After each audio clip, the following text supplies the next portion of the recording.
looking for something. A new way, a new understanding, a connection, some comfort. You've got questions, and Light on Living puts the spotlight on all the answers so you can shine. Lift and lighten the load of life's challenges and learn simple and easy ways to live a healthy, happy life. You'll gain insight and start to see things in a new way that motivates you. You're invited to hear new, see different, and feel more as Lisa shines the light on living. Well, hello, everybody. Welcome to Light on Living. I'm your host, Lisa Berry, and we are stepping into the first episode of the entire interview series. We're doing Beyond the Chapter series here, and the book that actually it's 3 books, but the book series that I have just fallen in love with, and it's a perfect timing. It's called Sacred Hearts Rising. And I have with me today, we're kicking this whole series off from today and through the entire month of April with the publisher, the compiler, the co-author, Brenda Hammon. So first of all, I would like to say welcome, Brenda, to the show. Well, thank you. I am so glad to be here. And again, thank you for having us. This opportunity has allowed my heart to rise, and we'll go into that more, but I'm going to share with everybody who you are, and then I cannot wait to find out how this experience has been for you and how this came about when you just attract the right people who are ready to step up in that experience. But let's share with you. So everybody, Brenda Hammon is an Alberta-based philanthropist, entrepreneur, international speaker, international award-winning and best-selling author, goal setter, and big dreamer with a mission in life to create positive change for others. In 2004, Brenda became a full-time entrepreneur, and over the next 13 years, I guess it's a little longer now too, built companies that fit her passion for helping others achieve their dreams. I really want you guys to hear that. She built companies that fit her passion. This is a great way to lead by example. She is a vocal advocate for helping others overcome traumatic pasts. Brenda fully believes that when women share their stories and stand together, they can change the world to be a better place for all. And to that end, she launched Sacred Hearts Rising, which is a movement to bring awareness to traumatic events that sometimes plague us our whole lives, as well as compilation books for stories from women and men who have overcome seemingly insurmountable odds. She hosts a yearly event which hosts and inspires others to lead a better life. It really is all about a better life with you, it seems like. That's it. Yes, it is. Now, I'm going to have to ask that question. It sounds like you yourself have stepped into and chose and created and rose to a better life. Is that true? Oh, very much so. If I hadn't shared my own story, I wouldn't be here talking to you today, and lots of things that have happened in my life would not have happened if I hadn't shared my own story. Okay, there's so much in that, because I know there are people right now who are questioning, like, do I share my story? Could it be worse if I shared my story? What will it even do if I share my story? Do you remember being in that place in your life? Oh, yeah, for sure. I had hoped that by sharing my story, I would have at least reached one person, one other woman like me who was hiding in the shadows, who was terrified of their past. And it dogged me. And I thought, maybe I can turn all of this negative into a positive and at least help one other person.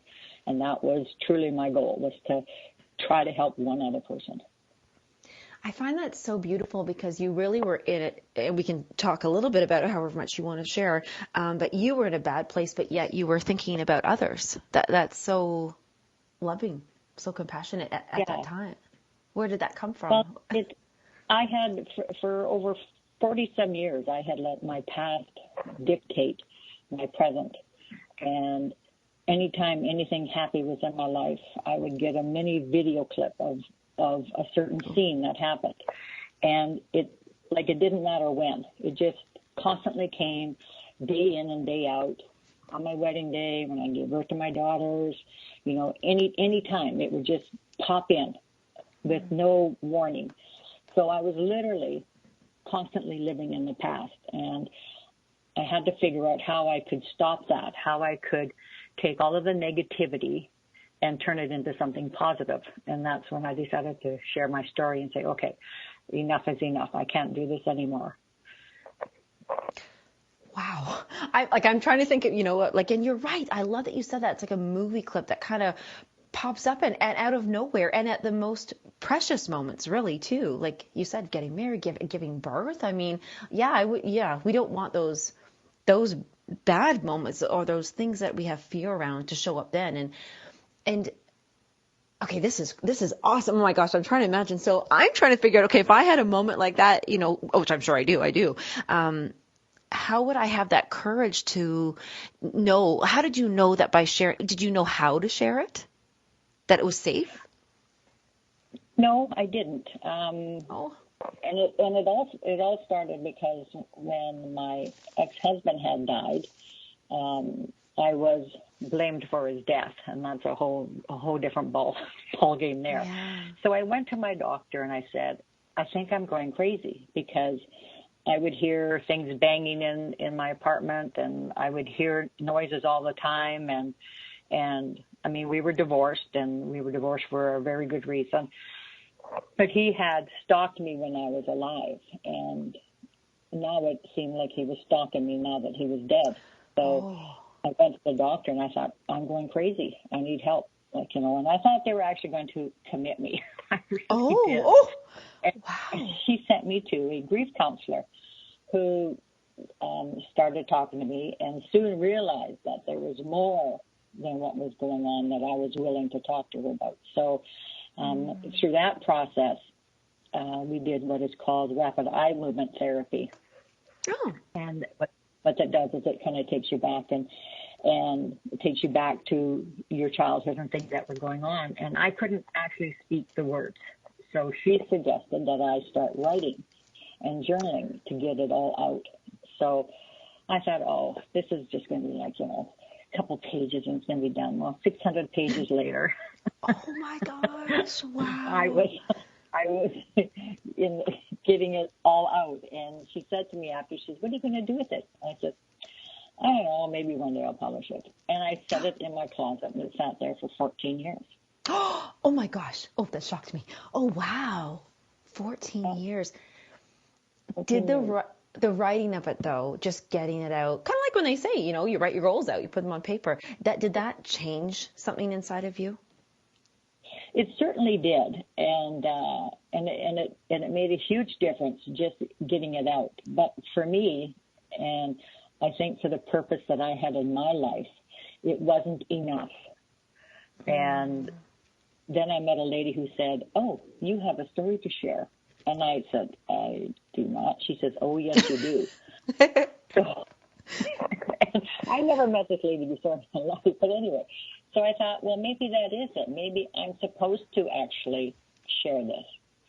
So I took that 600-page book and I dialed it down and made a series of 3. And I literally published the first book, and I thought I was going to throw up. I really did. Yes. Because, it's one thing to write it on paper and to acknowledge it and to deal with it internally. It's quite another thing to put it down on paper for the world to see and deal with it externally. And that, for me, was when the greatest change happened, is when I released the story into the universe and said, let's make some changes here. Okay, I had to take a big breath for that. Actually, that was intense because some authors have said to me before, they're scared because they're thinking, oh goodness, what happens if nobody reads it? And then they're scared thinking, oh my gosh, what happens if everybody reads it? And that's exactly it. When you say, release, I love that you said that, because we release a movie, release a book, and but you're saying I released it to the universe. And what was the biggest surprise that you got externally once you did put this out there and people read it? I think the biggest surprise was that people believed me.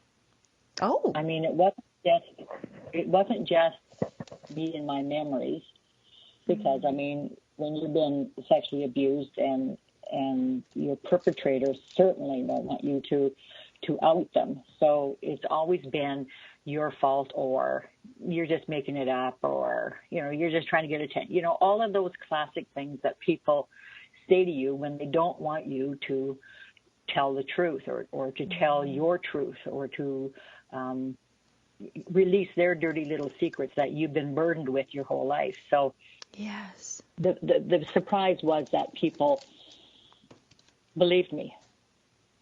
And I think for anybody who shares their story, if you haven't had charges laid against a person and they haven't gone to court, it is your word against their word. And you've been taught, and it has been instilled in you that nobody will believe you. And that's not true. Yeah, and it's a lot of work to think, my gosh, I have to prove this, and I got to go into fight mode almost, and that's, you're already pretty drained when you've been holding, like you said, somebody else's secret with you this whole time. Did you feel, I don't want to use the word drained, but I do, empty? Yes, like were you empty feeling when you first went into that first counseling session? I wasn't empty. I was guarded. And to say that I was, a better analogy is I was full. And people can be full of joy, and they can be full of happiness, and it just oozes out of their pores that they're just exuberantly happy. I was full with dread. I was full of fear. I was full of shame, and it literally oozed out. And I had to get rid of that, because while you're full of shame and fear and guilt, your body is reacting to that. It's like when you talk to a plant. You can talk to a plant and say, "Oh, you're beautiful," and caress it and love it, and then you can tell this other plant, "You're ugly, you're worthless, you're no good." The plant that you tell the positive things to flourishes, while the other plant slowly dies. And it's the same in your body. Yeah. And I was slowly dying inside my body. I mean, I was getting all kinds of health concerns that were weird. Like I had webs on my kidney. I don't even know what the heck a web on my kidney is, but, Right, yes. Because I was holding all of this negative energy inside my body, and I had to get rid of it so that I could fill it up with positive. That's so interesting that you said about, to me, a kidney represents, that's the fear organ, and you mentioned about fear and water. And so when we mentioned about crying, releasing, that's so interesting that there's a web around the kidney specifically. Did you go through a period of a lot of crying? I have to ask this now because you mentioned that.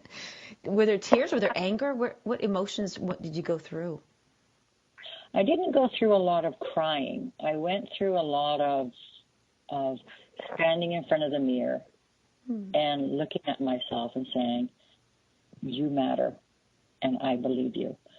And I did a lot of asking that inner child in me that had been so traumatized that I just said, "I believe you, and I'm here for you, and I love you." And I just kept doing that as I told the stories and purged the stuff. And so by the time it came to write the story, I had done a lot of that. But it was still a matter of, okay, now you're sending it out here. The world's going to read it. And now what? And how are you prepared? Yeah. And I must say that not everybody was happy that I shared my story. I mean, I certainly got some death threats and things like that. Oh. But it was a matter of, it doesn't matter. You can't hurt me anymore. What you've done your worst, and now you just can't hurt me anymore. And that was changing for me is, do whatever you want to do, but, if you want to come forward and tell the world that these are all lies, then go for it. Because right now you're putting the focus on you and not on me. So your perpetrators really won't say a word. Really? Okay. Wow. This is huge, because you're right. I remember going through difficult challenges in my life and thinking, well, I'm still alive, so I'm not going to die. I mean, so I'm just going to suffer. So what's the best way for me to get through this, so that I'm not suffering? And I found that so you got to that point where you're like, you can't hurt me anymore. And I felt the power. I could actually hear the power in your voice as you said that. Like that, it sounds like you're standing in your power when you say that. You can't hurt me anymore. Oh, for sure. The worst has already been done. And that's what I say to all of the authors when they're writing their stories. The worst has already been done to you physically and emotionally. There is nothing left that anybody can do to you. And now all you're doing is just walking through the ashes of your story and putting it together and telling the world, this is what has happened to me.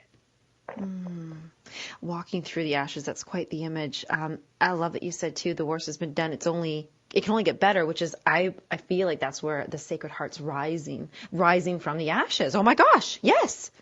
Oh, that's big. Okay.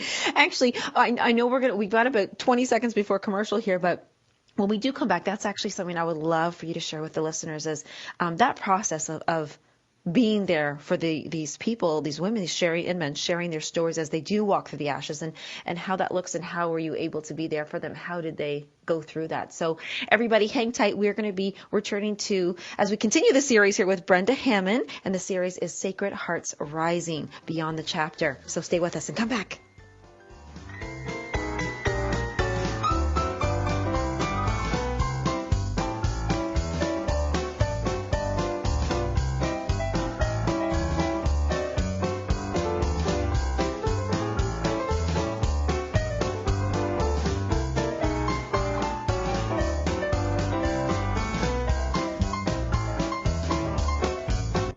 The best of the holistic, spiritual, and conscious world.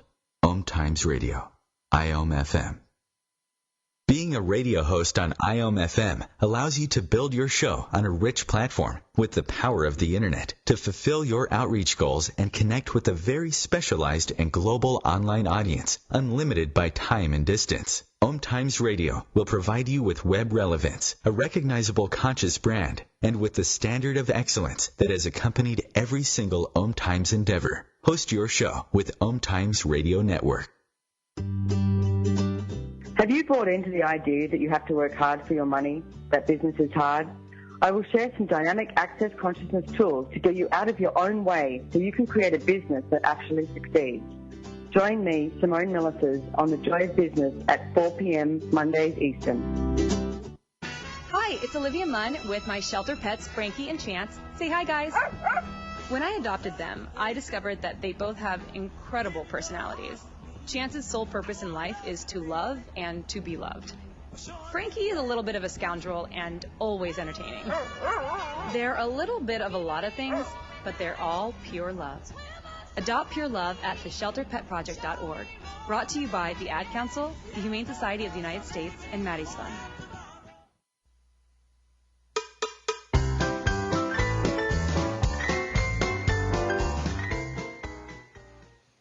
Hi guys, welcome back. We are continuing the series, the Sacred Hearts Rising interview series, and we've got Brenda Hammon here. As you know, we've been listening to this, and wow, Brenda, I'm hearing just a little bits of your story, and hearing how you really turn this around. Wow, like thinking about a lifetime of abuse, and really scary abuse, and then being accused and coming through that. But you've turned it around, that you've literally helped like thousands of people because of the book series, the Sacred Hearts Rising series. And so many of the lovely, amazing, incredible people, the co-authors of the book, have said they cannot thank you enough for how you were there to support them. Did you take some, like, how do you know how to support them? Just by opening your heart and loving them? Or how did you know to help each one to get through the writing process?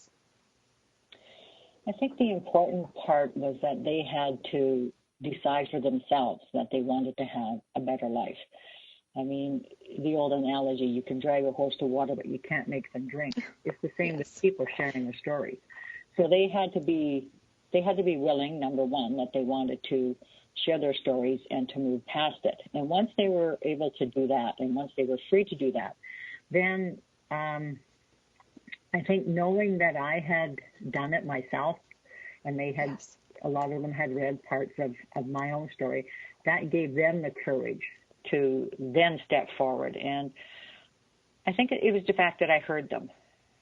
And I told a lot of them, like, I hear you. I understand. You know, I know what you're going through. And when you have somebody who has already walked the walk and talked the talk, it's easier to relate to that person because you trust them. And all of these people trusted me with their story, and I held that sacred in my heart of what they had gone through, because I know how devastating having those traumas are like, whether it's abuse of some form or illness or, you know, suicide. Like, it's all trauma, and being able to help them, I think is the big thing is. And I don't know why they trusted me, to be honest with you. I'm glad that they did, you know, because I'm not a counselor. I'm not anything. I'm just an ordinary, everyday woman who has had a lot of crap in her life, you know, from sexual abuse to mental abuse to having a murder contract put out on her life, you know, all of that sort of stuff. So I think because I had all of that, I was able to be an anchor for them. And I think, and they're feeling, they can feel from you that judgment is really out the window, because you're not going to judge them because you've been through it. And I mean, that's what I feel from you, is that open heart. And yeah, like, you're kind of like the experience where you're like, well, she did it, then I can do it. There's hope in there, and there's belief. That's the big thing. Yeah, there is no judgment. I mean, there is no judgment one way or another, and there is no story bigger than another. We are given these experiences in life, and somebody said to me one day, she said, if you could change anything, what would you change in your life? And I said, nothing. And she looked at me and said, you wouldn't change your past? And I said, my past is what's made me today. You know, all of those experiences, all of those trials and tribulations, as much as they were horrific and I wish they didn't happen, they did happen, and I can't wish them away, so I may as well turn all of that negative into something positive and realize that because of those experiences, I am a very strong and independent woman. And I wouldn't have had that. I would have been independent and all of that, but it would be different. I would be a different person. I can look at my siblings and say, I wouldn't trade my life for any of them. Even though all of this stuff has happened. You know, I love that you said that now. It's made me think, right now, because you've done that healing, and now you're helping so many women. You know, somebody listening might say, well, she's already there. Of course she can say that. But would you have said that you wouldn't change a thing back then? Yes. Oh, nice. Yes. Okay. All right. Because you can go through life going, what if, could have, should have, if it, and you waste your life on the what ifs. And for me, I knew this had happened. Did I like it? No, I certainly did not like it. I had a lot of challenges in my personality and how I viewed things and how I viewed people and how I trusted people. That was for sure. But I couldn't go back and change it. You know, as much as I wanted to, I couldn't go back and change it. So I didn't want to waste any energy going backwards. I wanted to put all of my energy going forwards, and I didn't know how I was going to do that. I just knew that I had to do it. And that's when I decided that I had to turn all of this negativity into something positive. Yes, I love that you said that on the Facebook Live I did earlier just today.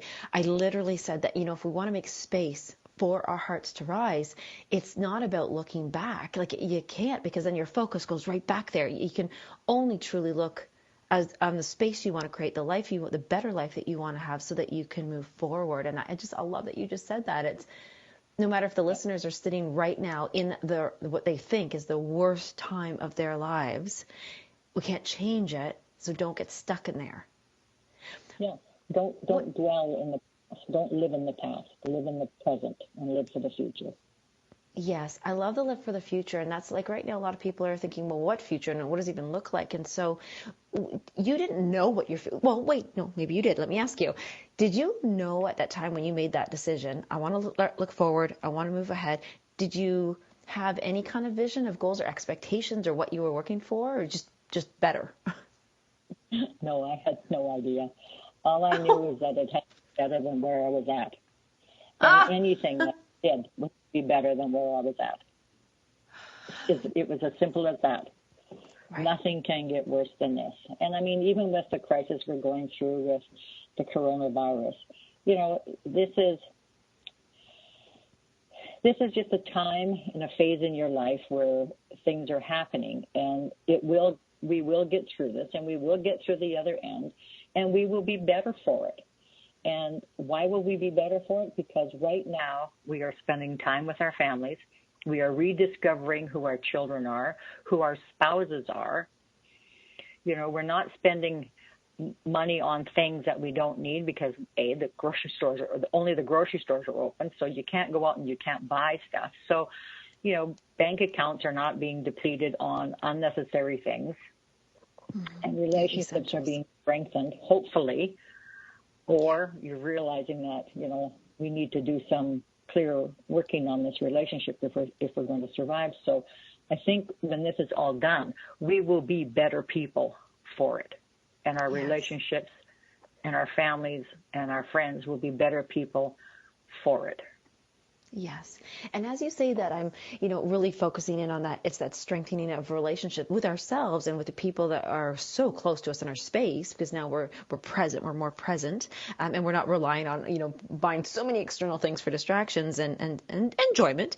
But it doesn't have to be a certain story that I don't want to say it's not just one particular, but what's an emotion, but kind of like a story that stands out to you where it was like almost like not a miracle, but like really a beautiful story where one of the authors out of all, because you have so many, how many authors are in all series?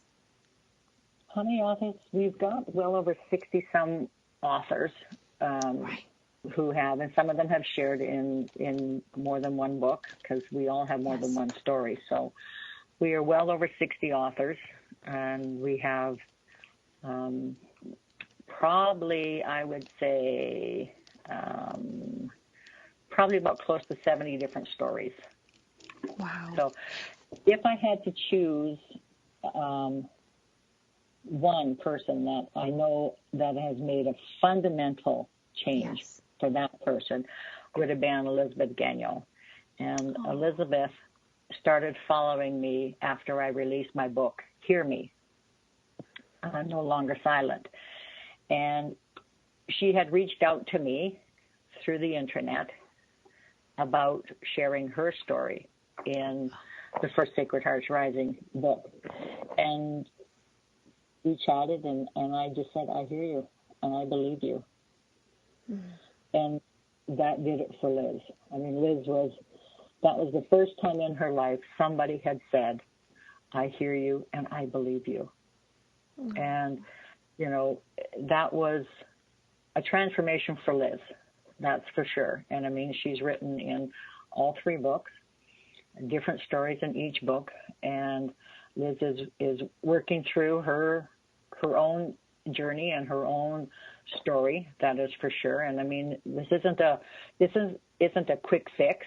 I mean, sharing your story is just the first step in creating space in your heart for other things to come in. And she's probably the one that stands out the most, because it's now been 3 books for her, and I worked with her for all 3. Yes. And actually, you know what, everybody listening, if you want to catch, all of them you would want to listen to, but we do have Elizabeth and Debbie coming out in week 2. So that's next Monday. If you guys want to tune in, you're going to be able to hear Elizabeth and share her.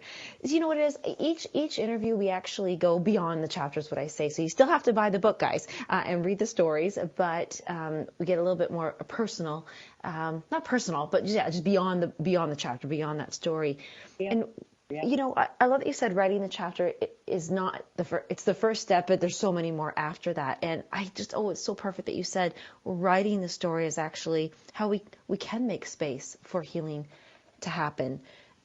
And I'm writing this. I'm actually writing that down because I love that is what I've talked about that in the live. Like, how do we make the space? Well, clearing out is one thing, and so by sharing and writing. Now, do any of the authors go and do? You have an event that you have once a year, but do they go out and do separate sharings about their chapters? Oh, for sure, for sure. We have several of the authors have gone on to write in other anthologies. Several of them have gone on to be hosts or directors for other events that women are sharing and talking about. One has her own clothing line that she has developed, and you know, it does it's like decluttering your closet, and you take out all of the stuff that you don't ever wear anymore, that are too small, you know, because, I mean, we know that in the wintertime your clothes shrink. It's not that we get bigger, it's just that our clothes shrink. So yes. You have to go through your closet, and you got to de-junk all of that stuff. Well, your heart and your mind is the same thing. So when you share your story, you're de-junking. You're cleaning out all of the stuff that no longer serves you.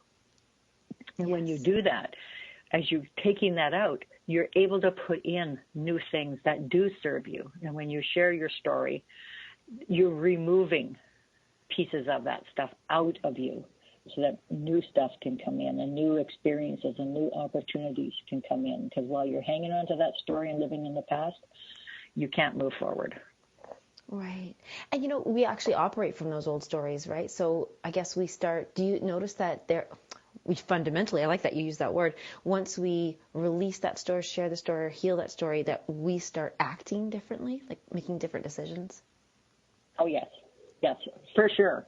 For sure. You do make a lot of different decisions, and a lot of opportunities open up to you that were never there before. And they weren't there before because you were too busy looking behind you instead of forward.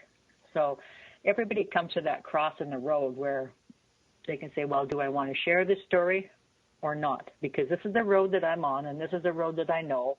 And though the road has potholes and pits and dragons and demons on the road, I know the road. So do I want to really go down this new road that I don't know about? Yeah. A lot of them say yes. They want that new experience. There's a lot of brave people. So definitely there are a lot of brave people. Yeah. What is the event like, the event that you host once a year? The summit is an event where we honor our stories, and it's not about the books. It's about our stories. And we have speakers that speak on the stage, and all of the speakers and everything have to be inspirational. So we ask that you don't go on the stage and tell your story and then dump it on everybody and then walk off. It's just like in the book. All of the stories have to be inspirational. Nobody wants to read the poor me story, I'm wallowing in self-pity and things like that. People want to know, if I'm going to read your story, what your story is about and how you got out of it. And because they want to be able to follow those footsteps of how to get out of the quagmire that they're in. So the event is the same way. Speakers are on the stage. We have performers. We have singers. We have a lot of fun. We have a silent auction that the money is collected and it goes to charities, and we always choose grassroots charities.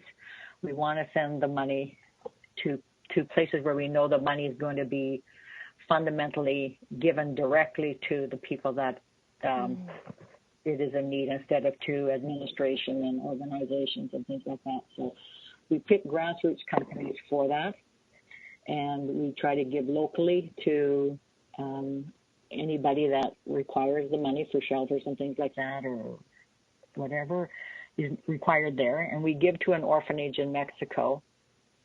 We chose this orphanage because it has no government funding, and the kids are literally living on the streets because their parents have been incarcerated for being drug mules or whatever. So they literally have nothing. And we know that when we collect money and we send it to this orphanage, that it is for the orphanage. So pillows are being bought for the metal beds and blankets and things that we take for granted that they should have, they don't have. You know, they don't even have a name tag that says their name. So we've chosen that one to give to help create the change in the world, so that these kids know that there are people out there that actually care about them. Even though they've never met them, they care about them, and they care that they will become, you know, vibrant, beautiful human beings that are going to pay it forward one day. I think that was, first of all, thank you for doing that. I mean, that's a heart thank you. Like, our hearts can open up and feel that. And there's something that's so special in there that I just picked up, is that you just said that they know that they matter, that they're loved, even though other people don't know them. And I think that's what I feel, that's how you've helped the authors write their chapters, to say that each person may not yet know themselves because they're being mean to them, or they don't know them yet, but they can find that self-love when somebody else shows up to love them too, like what you do. You're recognizing them. That's the biggest thing. And how can we change this world to be a better place? By helping the children of the world in lots of ways, and by helping people like me, women and men like me, that have lived in their past. We're not dinosaurs. We can contribute a lot to the world yet, even in our later stages of life, and we matter. We matter just as much as the younger generation and the children of the world. The adults of the world matter, because we make decisions that are going to affect the younger generations of the world. So let us be in a good place. Let us have our heart full and our bodies full of the positive instead of the dredges of the past. We can make those better choices for the next generation and for the rest of our lives. I know the impact is huge. Well, everybody, as we slip away to commercial, we'll be right back, and we're going to continue this conversation from Sacred Hearts Rising interview series with Brenda Hammon. And I know we've got some really helpful things coming up still too, and how to help you make space for your heart to rise.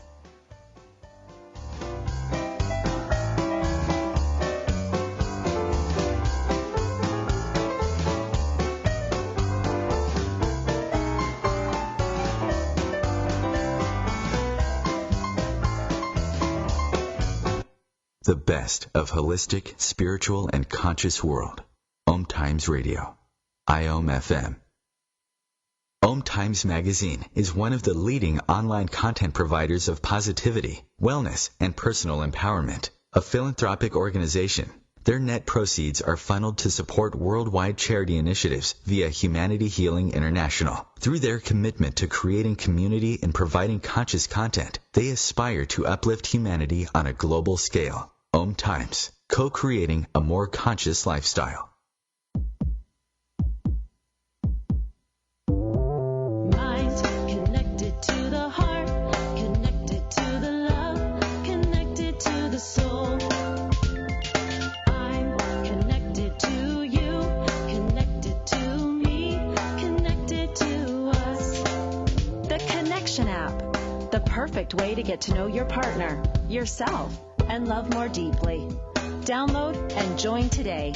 Mind connected to the heart, connected to the love, connected to the soul. I'm connected to you, connected to me.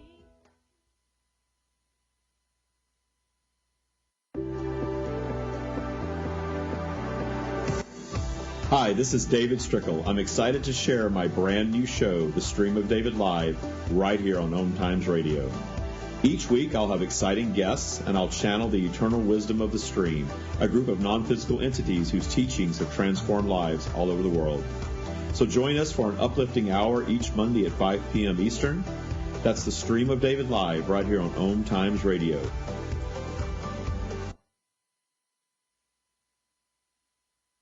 Mother, Mother Ocean. Hi, I'm Jimmy Buffett. West Indian manatees are one of the most unique animals on Earth, and we're still finding out so many new things about them. But manatees are endangered, and many of them are killed or injured each year because of watercraft collisions or other human activities. You can help save these gentle marine mammals. For free tips on what you can do, call Save the Manatee Club at 1-800-432-JOIN. Thank you.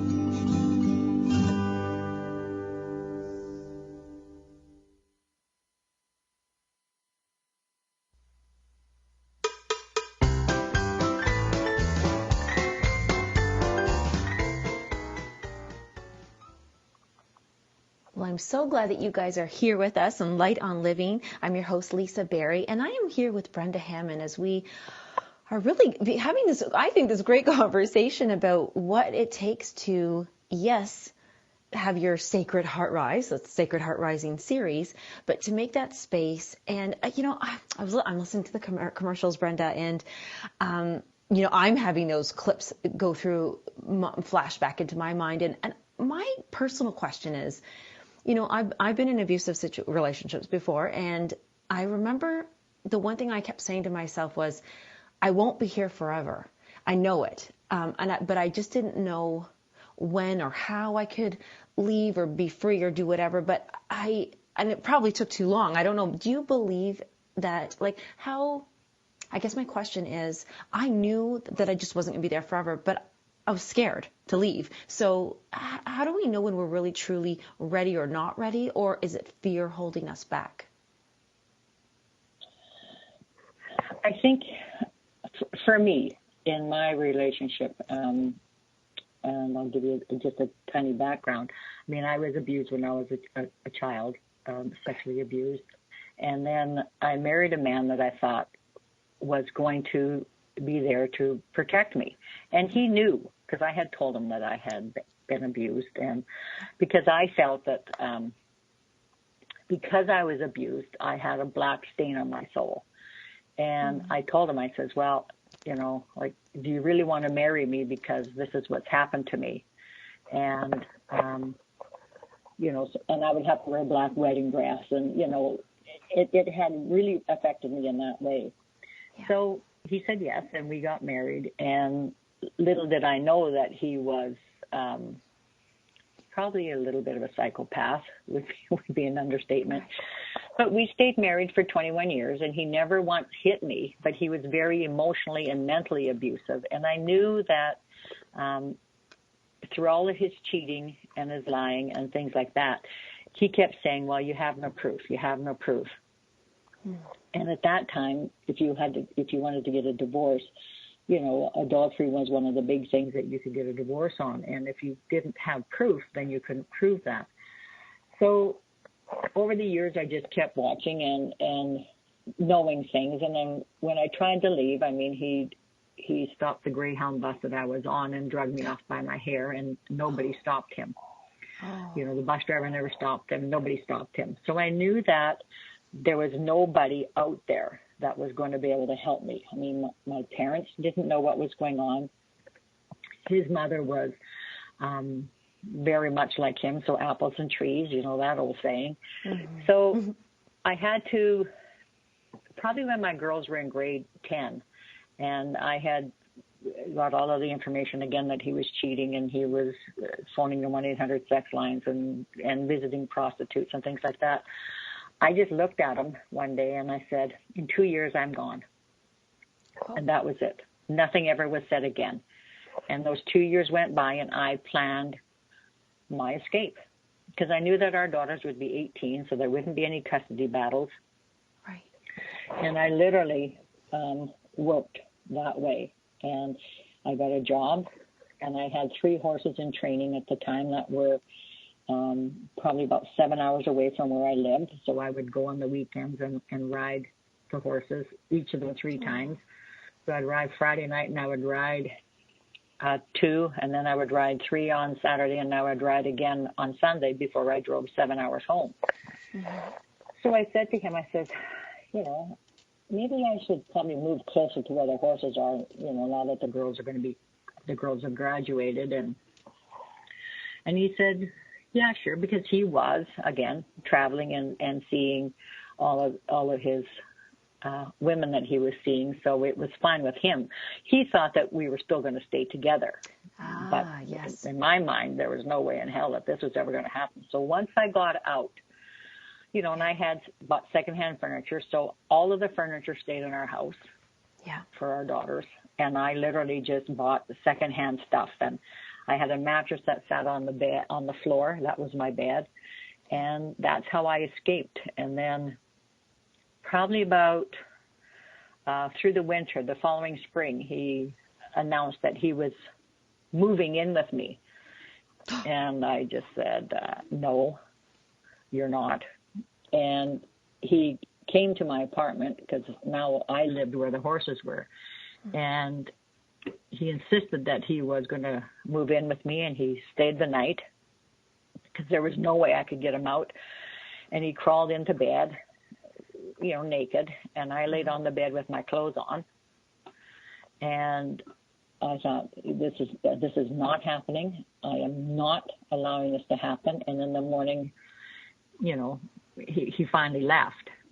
And because I had said to him, I said, I want a divorce. And when you're really nervous, like for me, when I'm really, really nervous, my face starts to contract and it looks like I'm smiling, because you're really nervous. Yes. And that's what it looked like. I'm telling him I want a divorce, and my face is contracting into a smile because I'm scared to death. So he's assuming that I'm kind of smirking about all of this, and in reality, I was actually terrified because I wasn't sure what he was going to do. Yes. Yeah. So after that, he then started to stalk me. He broke into the apartment. I moved. He was threatening to shoot the horses, and he was threatening to shoot me, and then he stalked me throughout that whole period of waiting a year for a divorce, because that's how I filed it, and living in my car, because he was he literally went out of control, and restraining orders didn't help, none of that sort of stuff. But you get to a point where you say, I cannot do this anymore. And because my kids were older, I thought that they would be safer because of it. But in reality, they weren't, because now they were out of my control, out of my influence, because now they're 18. So my advice to anybody that are looking at leaving is don't wait because your kids will be older, or don't wait for this. If you can and you can plan your escape, then do it before it's too late. And I was 21 years before I finally made my escape. But boy, I'm telling you, for 3 years, from the time that I filed for divorce and waiting for the divorce and waiting for the settlement, it was 3 years of pure terror and pure hell. Yeah. I'm so happy that you made it through there. I know not to say I'm sorry you went through that, because you know what, I'm happy that you made it through is what I'm so excited to share. And I'm so happy that you're able to stand with such courage and groundedness today, right now, even on this interview, to share with people and say, this is my advice. And I love that you shared, to become prepared. You took the time to be prepared. You made a statement. You followed through on the plan. And I love that you said, I am not allowing this to happen. And I think that commitment and that, that was for you to hear, because he's not hearing it. That doesn't mean anything to him, but you said it out loud. And do you think there's a lot to it when we say things out loud versus just having them in Oh yeah. When you say things out loud, you are making a declaration to yourself. Yes. And you're making a declaration to that person. Now, he was very unstable in his thinking and things like that, and that proved to be very accurate after I had filed for divorce. But standing up and saying that, and then for me, giving 2 years while I planned everything, and, the phone calls would come and all of that sort of stuff, and the bills would come in from lingerie he bought that wasn't for me, and, things like that. I never said a word. I never acknowledged it. I would just hand it to him and say, I think this is for you. It's not for me.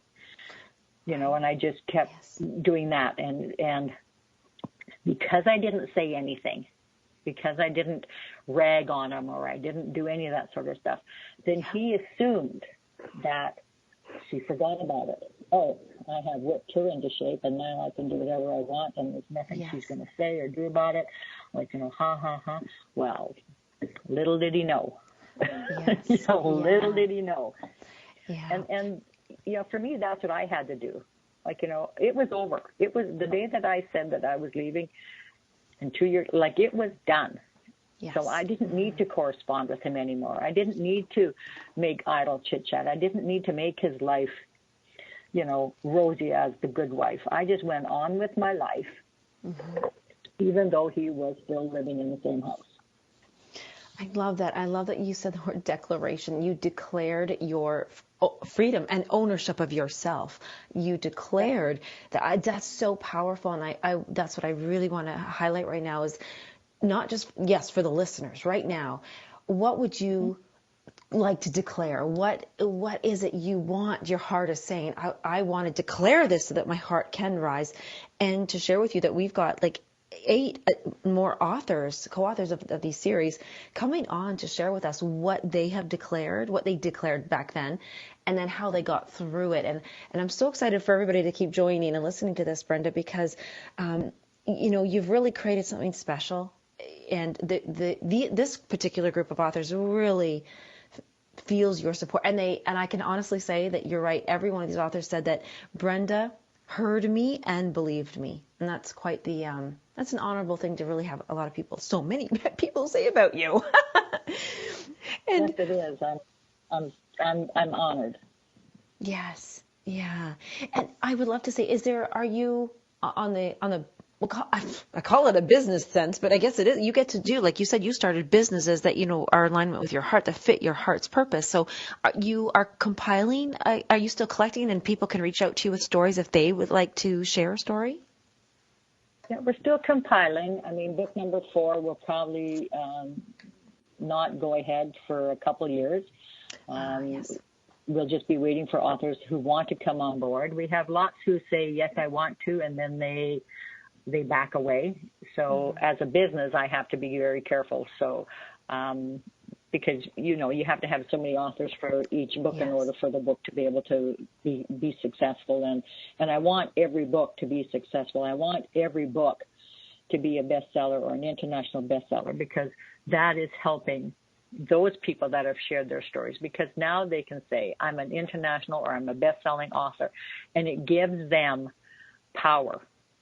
You know, and so I want to be very, very careful when I'm doing the books that each of them are going to be exactly that, and that the stories are going to be stories that are going to be able to help other people. So it is a bit daunting finding people who are ready to share their story and to stand in their truth of who they are and not to let their past affect them. And I think what's happening right now with, especially in Alberta, the economy and the pandemic and everything that's going on, people are more fearful right now than they've ever been in their lives. And it's due to external forces that they're more fearful.